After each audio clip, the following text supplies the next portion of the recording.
Dans la cité paisible de Tcharakpanga, Lako, un chauffeur de taxi, était connu de tous.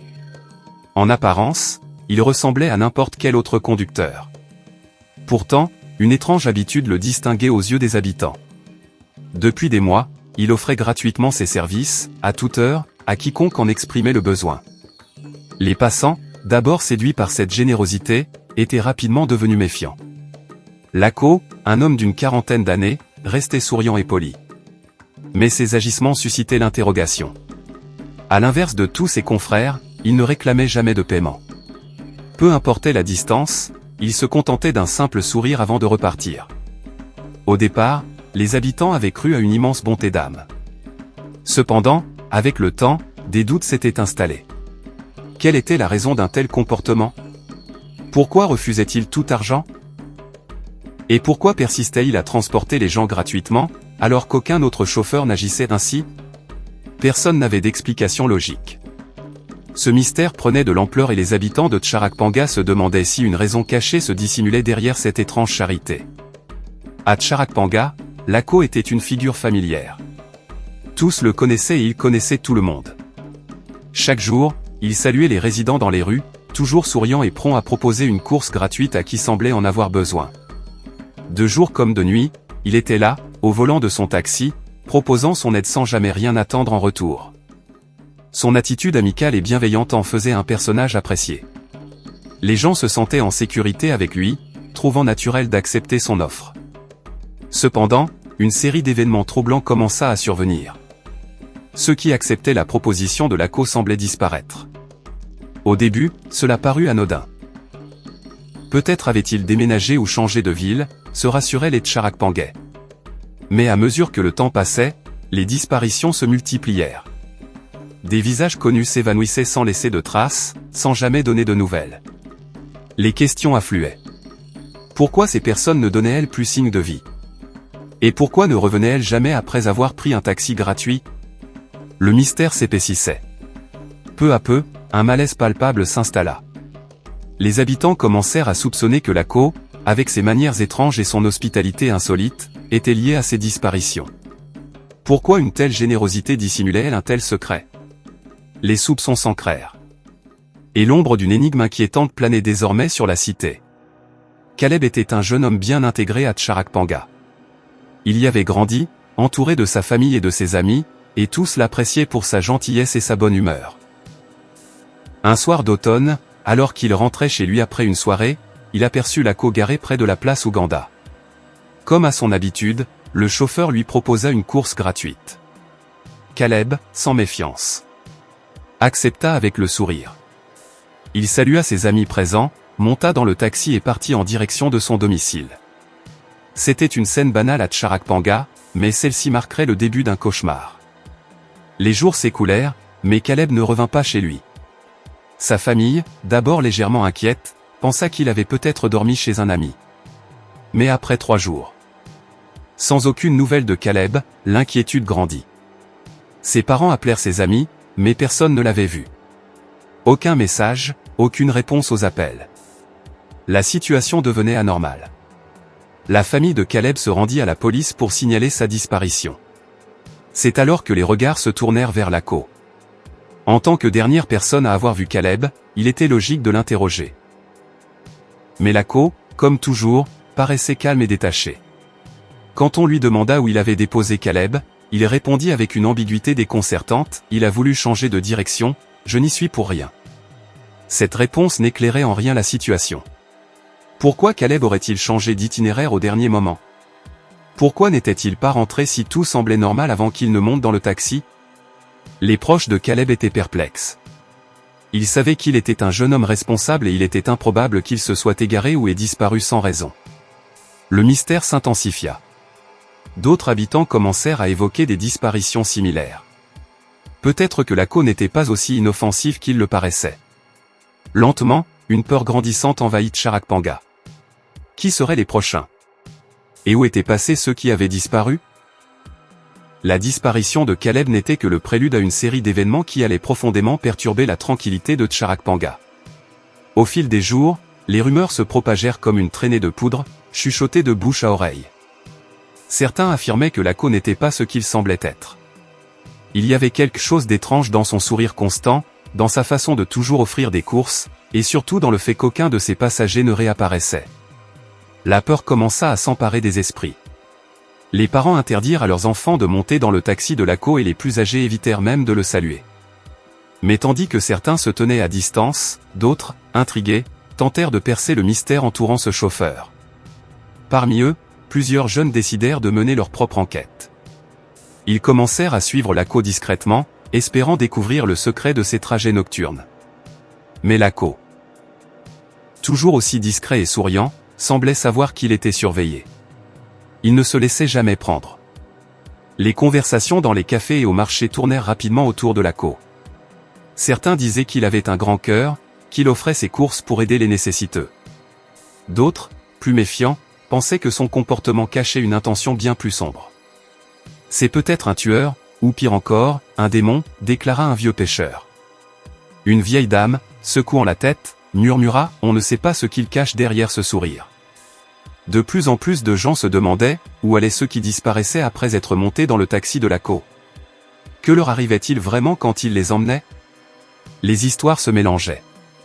Certains parlaient de bruits étranges la nuit, d'autres juraient avoir vu des ombres inquiétantes se faufiler dans les ruelles après le passage de Lako. Les plus superstitieux murmuraient qu'il était possédé par un esprit maléfique, qu'il avait pactisé avec des forces surnaturelles. Une peur collective s'était installée à Tcharakpanga. Chaque fois qu'un habitant apercevait Lako, un frisson le parcourait. Personne ne savait vraiment ce qui se passait, mais tous pressentaient qu'un drame se préparait. Lako n'était plus vu comme un simple chauffeur, il était devenu le cœur d'un mystère qu'aucun n'osait affronter. Et les disparitions, loin de cesser, semblaient ne faire que commencer. Zara, qui venait d'arriver à Tcharakpanga, ignorait les rumeurs autour de Lako. Elle était jeune, curieuse, et trouvait la ville paisible, loin des histoires étranges.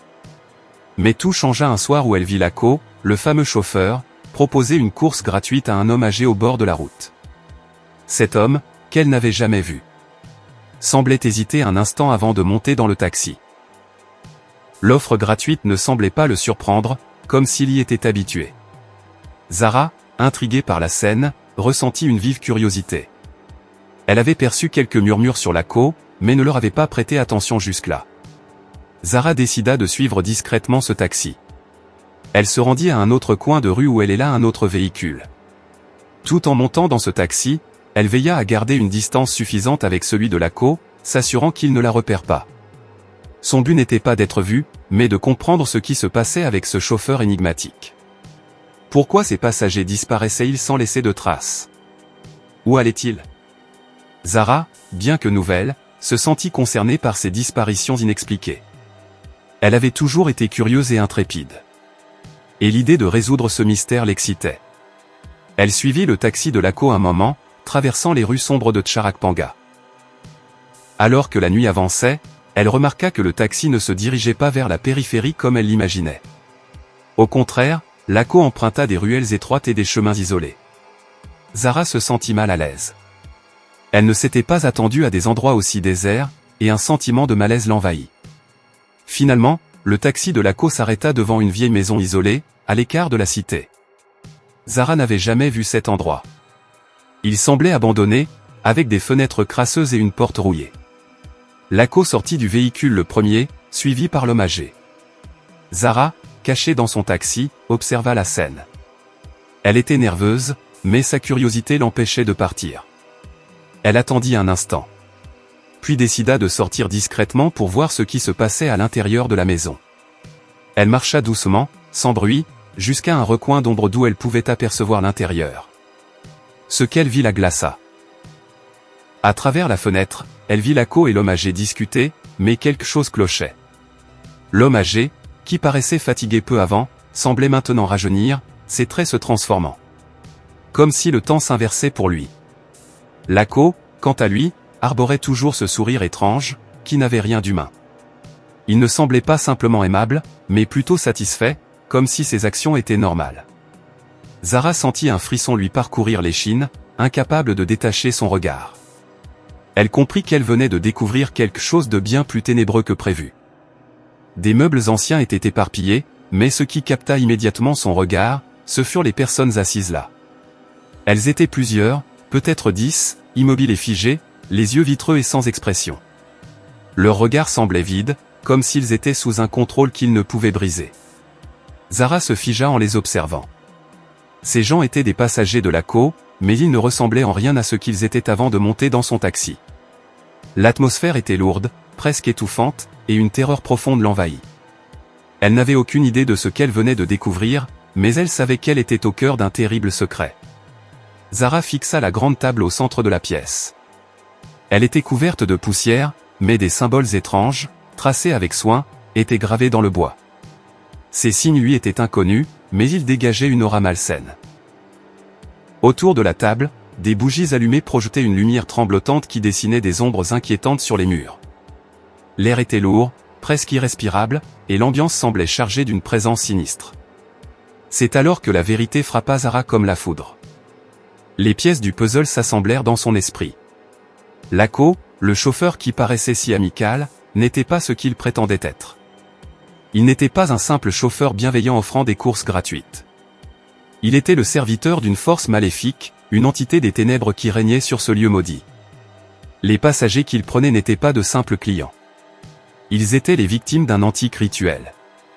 Des rituels démoniaques exigeaient des sacrifices, et l'ACO était celui qui conduisait ces âmes innocentes vers leur funeste destin. En amenant ces passagers dans cette maison, il les offrait à une entité démoniaque, une créature des ténèbres qui se nourrissait de leurs âmes. Zara comprit alors que les disparitions n'étaient pas fortuites. Chaque disparition était une offrande, un sacrifice destiné à maintenir l'entité en vie. Les âmes des victimes étaient absorbées par les ténèbres, les empêchant de jamais revenir. Zara, le cœur battant, se retourna pour fuir, mais ses jambes étaient paralysées par l'effroi. Elle tenta de se glisser silencieusement vers la fenêtre, mais un léger bruit trahit sa présence. L'ACO tourna lentement la tête vers elle. Un sourire malveillant se dessina sur son visage. Ses yeux brillaient d'une lueur étrange, et un froid glacial envahit l'air autour d'eux. « Tu n'aurais pas dû voir cela », dit-il d'une voix calme mais menaçante, ses mots semblant porter un poids inhumain. Zara recula précipitamment, cherchant désespérément une issue. Mais avant qu'elle ne puisse courir, une force invisible la projeta violemment contre le mur. Elle se sentit écrasée, comme si une étreinte glacée l'immobilisait. Elle était désormais prise, capturée comme tous les autres passagers avant elle, piégée dans l'engrenage du mal que l'ACO servait. Dans un ultime effort désespéré, Zara chercha autour d'elle. Son regard se posa sur un objet lourd posé sur une table proche, une sorte de petit vase ornemental. De toutes ses forces, elle le saisit, dans un cri de peur et de rage. Brisa la fenêtre. Le fracas du verre résonna dans la pièce, et dans un éclair de lucidité, elle se précipita par l'ouverture. Elle courut à perdre haleine dans la nuit noire, le bruit de ses pas résonnant sur le sol. Derrière elle, elle entendait les pas de l'ACO, mais la terreur et l'adrénaline la poussaient toujours plus vite. Enfin, elle aperçut une silhouette au loin. Un passant, sans doute rentrant chez lui, marchait tranquillement. Zara se jeta presque sur lui, implorant de l'aide d'une voix tremblante. Elle fut mise en sécurité. Après cette nuit terrible, elle prit un minibus collectif en urgence, décidée à quitter Charaktpanga pour toujours. Mais son esprit en restait marqué. Elle savait que la ville dissimulait un secret indicible, un mal ancestral. Zara vivrait désormais avec les visages des disparus en mémoire, hantée par l'image du sourire malfaisant de l'ACO. Et même loin de la cité, il serait toujours présent dans ses cauchemars.